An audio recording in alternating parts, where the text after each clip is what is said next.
जय हिंद दोस्तों, मैं हूं आपके साथ मोना। दोस्तों, बॉलीवुड में सुरों के सम्राट कहलाने वाले मोहम्मद रफी के बारे में हम आज के इस वीडियो में जानेंगे। कैसे एक गाने को गाकर मोहम्मद रफी के गले से खून निकल गया था और क्यों लता मंगेशकर के साथ झगड़ा हुआ था। आइए आज के इस वीडियो में हम जानेंगे। दोस्तों, बॉलीवुड में आज के दौर में कई ऐसे गायक हैं जिन्होंने हिंदी सिनेमा जगत की गायकी में अपनी अपनी पहचान बनाई है, मगर इन सब से हटकर एक गायक थे मोहम्मद रफी, जो कई लोगों के दिल में रहे और आज भी लोगों के दिल में रहेंगे और आने वाली कई सदियों तक लोगों के दिलों में अपनी जगह बनाए रखेंगे। दोस्तों, रफी साहब का जन्म 24 दिसंबर 1924 के दिन कोटला सुल्तानपुर नामक गांव में हुआ था, जो आज के समय में पंजाब के अमृतसर डिस्ट्रिक्ट में मौजूद है। 6 सगे भाइयों में सबसे छोटे मोहम्मद रफी साहब को गाने का शौक उस समय हुआ जब उनके मोहल्ले से एक फकीर रोज पंजाबी गीत गाता हुआ जाता था। 8 से 9 साल के मोहम्मद रफी को उस फकीर का गाना इतना अच्छा लगा था कि गाना सुनते हुए उसके पीछे पीछे चल दिया करते थे और वापस लौटने पर उस फकीर के अंदाज में ही उसके गाए गीत गाया करते थे। फिर कुछ समय बाद साल 1935 में पिता हाजी मोहम्मद अली अपने पूरे परिवार को लेकर बड़े शहर लाहौर चले आए और एक हजाम की दुकान खोली। इधर उस फकीर से मिली दुआ अब बालक रफी के गले में झलकने लगी थी। इस गले में झलकते हुनर को भाई के एक दोस्त अब्दुल हमीद ने पहचाना, जो बाद में जाकर इनके रिश्ते में बहनों भी बनी। दोस्तों, मोहम्मद रफी को पहली बार गाने का मौका कैसे मिला, आइए जानते हैं। मोहम्मद रफी साहब को पहली बार स्टेज पर गाने का मौका भी बड़े नाटकीय ढंग से मिला था। हुआ यूं था दोस्तों कि एक बार लाहौर में मशहूर गायकी एल सहगल साहब का शो रखा गया था। 13 साल के मोहम्मद रफी अपने भाई के साथ उस शो को देखने आए थे। अचानक वहां बिजली गुल हो गई और ऐसे ही में के सहगल साहब को सुन न पाने की वजह से दर्शक चीखने चिल्लाने लग गए थे। रफी साहब के भाई ने शो रखने वाले से अपने भाई के लिए सिफारिश की और कहा कि जब तक बिजली नहीं आती तब तक ये लड़का गुस्साई भीड़ का दिल बहला देगा।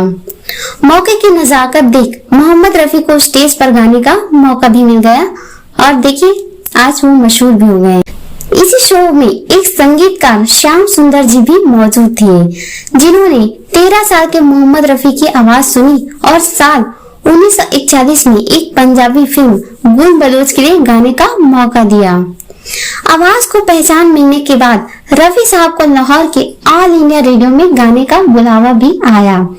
वो श्याम सुंदर जी थे जिन्होंने रफी साहब को बम्बई बुलाकर अपनी फिल्म गांव की गोली में गाने का मौका दिया और अपने पहले गीत दिल हो बेकाबू में दिलदार की ऐसी तैसी से रफी साहब का हिंदी सिनेमा जगत में सफर शुरू हुआ। मोहम्मद रफी साहब ने अपने जीवन में 2 शादियां की।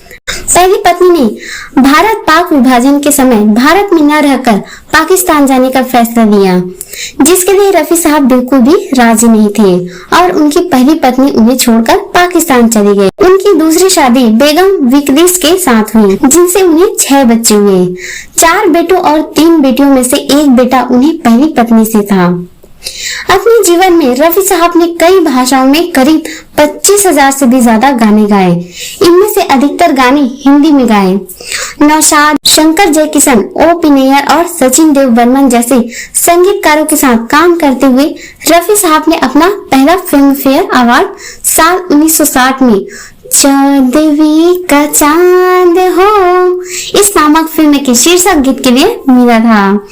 इसके बाद साल 1961 में ससुराल, साल 1964 में दोस्ती, साल 1966 में सूरज, साल 1968 में ब्रह्मचारी और 1977 में फिल्म हम किसी से कम नहीं के लिए अपना आखिरी फिल्म फेयर अवार्ड जीता था। साल 1965 में भारत सरकार ने उन्हें पद्मश्री के पुरस्कार से भी सम्मानित किया गया था।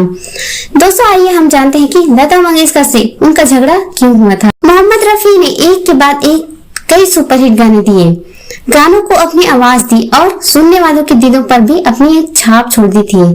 हंसमुख और शांत स्वभाव के मोहम्मद रफी साहब अपने काम और काम देने वालों के प्रति ईमानदारी का प्रमाण इस बात से लगाया जा सकता है कि उन्होंने इसके लिए अपनी साथी गायिका लता मंगेशकर के साथ करीब 6 सालों तक गाना तो दूर बात तक नहीं की।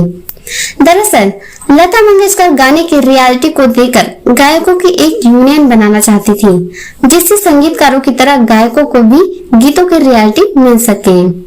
जब इस मुद्दे को लेकर उनकी रफी साहब के साथ बात हुई तो रफी साहब ने कहा कि हम जो गाना गाते हैं उसको मेहताना तो हमें मिल जाता है, तो गाने की रियलिटी कैसे? और रफी साहब ने रियलिटी के लिए लता जी का समर्थन नहीं किया। इसी बात को लेकर दोनों में अनबन हो गई, जिसके बाद दोनों ने कई वर्षों तक एक साथ कोई गीत नहीं गाया। दोस्तों, अब बात करते हैं कि रफी साहब से एक गाने गाते गाते उनके गले से खून निकल गया था। आपको बता दें कि रफी साहब को ऐसे बहुत कम लोग जिन्होंने उदास या फिर रोते हुए देखा हो। ऐसे मौके महज 2 बार ही आए थे, वो भी गाने की रिकॉर्डिंग के दौरान। इनमें से एक मौका साल 1952 में आई उनकी पहली हिट फिल्म बैजू बावरा की गीत ओ दुनिया की रखवाली गीत को गाते समय आया था, जब इस गाने के ऊंचे सुरों की घंटों रियाज के बाद गाने की रिकॉर्डिंग की गई थी। संगीतकार नौशाद साहब ने गाने की रिकॉर्डिंग पूरी तो की, मगर गाना खत्म होते ही रफी साहब के गले से खून आ गया था। इस हादसे के बाद रफी साहब कुछ समय तक गाना नहीं गा सकते थे।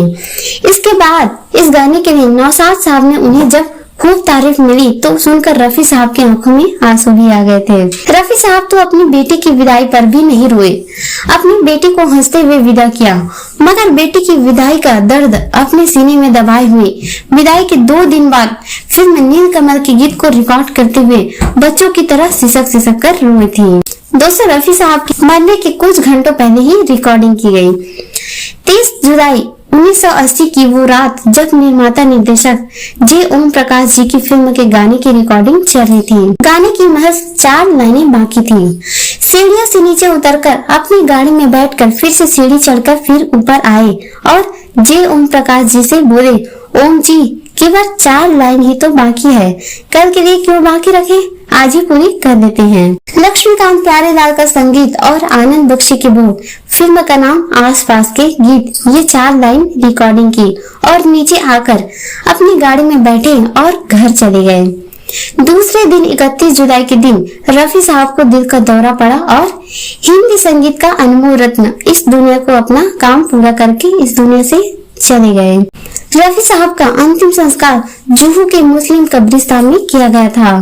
उस दिन बारिश होने के बावजूद रफी साहब की अंतिम यात्रा में करीब 10,000 से भी ज्यादा लोगों का कारवां सड़कों पर उमड़ पड़ा था। ये भीड़ उनके चाहने वालों की थी, जो अब तक की सबसे विशाल अंतिम यात्रा रही। उनको सम्मान देते हुए भारत सरकार ने 2 दिन की राष्ट्रीय छुट्टी भी घोषित की थी।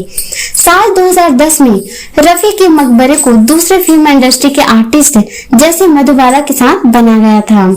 मोहम्मद रफी के चाहने वाले हर साल उनके जन्म और मृत्यु के दिन मकबरे के पास उन्हें श्रद्धांजलि और जन्मदिन की बधाई देने आते हैं। इसी जगह पर उनकी याद में एक नारियल का पेड़ भी लगाया गया है। दोस्तों, अगर आपको भी मोहम्मद रफी साहब की आवाज और उनकी गाए गीत पसंद हो तो कृपया हमें कमेंट बॉक्स में लिखकर अपनी दोस्तों मिलेंगे नेक्स्ट वीडियो में। तब तक के लिए जय हिंद।